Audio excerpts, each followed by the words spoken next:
John Adams, I think, 1798 in Massachusetts, said our Constitution was formed for a moral and religious people and is unfit to govern any other. I think that pretty much sums it up. Kind of sad when you think about it. See, I think you have two sides of the same coin going at each other here. You got people who want the government to dictate morality so that they don't have to have morality. And you have the other side that wants maximum freedom and no morality. One makes one a monster, the other makes the other a monster. You let government dictate what's moral and what's not, you turn government into a monster, more so than it already is. You give people absolute freedom who have no morality, and you create Michael Myers. You know, I've tried to put together a video over the past couple of days just to kind of shoot shit with you guys, and I keep deleting it because I get too fired up. I'm going to try and be calm here. Bear with me. You know, it's amazing to me what we've allowed our government to get away with. It really is. Go back to, you know, the mishandling of the Iraq War. Whether it should have happened or not is a different question, but just the mishandling of it. And people just went with it because George Bush was their team.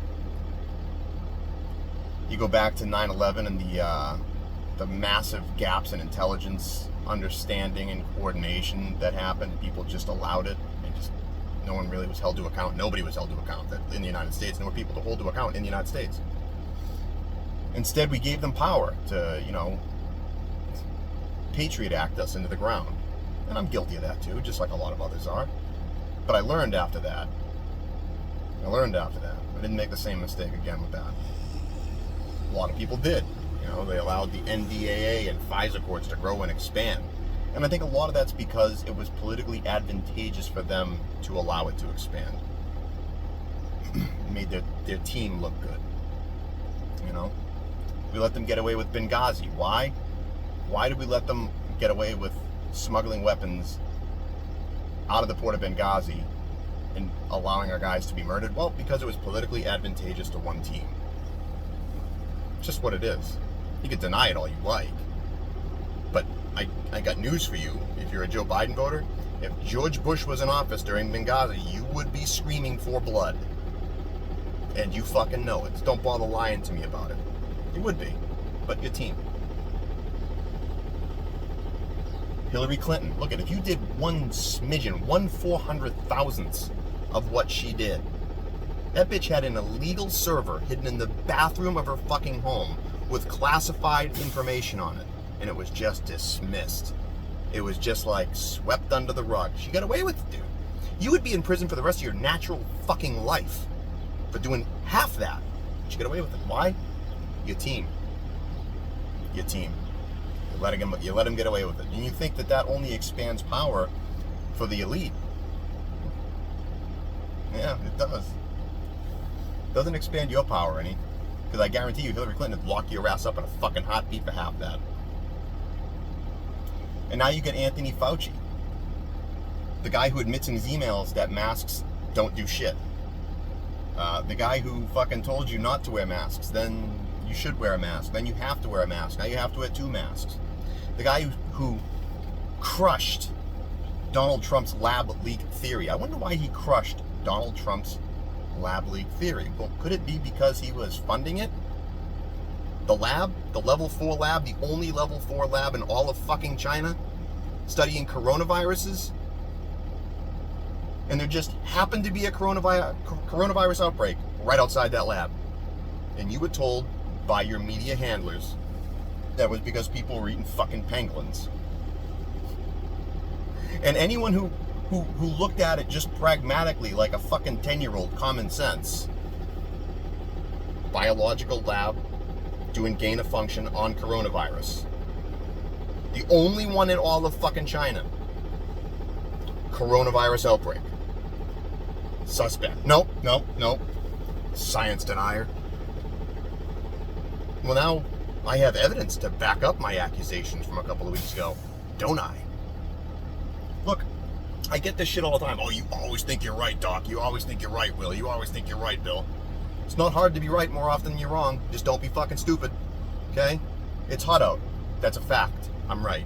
It's raining out. If it's raining out, that's a fact. I'm right. Water's wet. I'm right again. Snow is cold. I'm right again. Fire's hot. I'm right again. See how easy that is to be fucking right? If you're stating natural, common sense facts, it's not hard to be fucking right. It's a lot harder to be right when you're actually reaching out for fucking branches that don't exist. It's a lot harder to be right when you're fucking way out there in the ether. Maybe that's me being cowardly, right? Because I just stick to the facts, right? I'm not taking these big leaps like some of you people are. Big philosophical leaps into the unknown. It kills me that Fauci's going to get away with this. Just like it killed me that Hillary Clinton got away with it. Just like it killed me that Obama got away with it. It's awful. It's fucking awful what they get away with. Because you and I know if me or you did half of what any of these people did, we'd be done, dude. Your life would be fucking destroyed.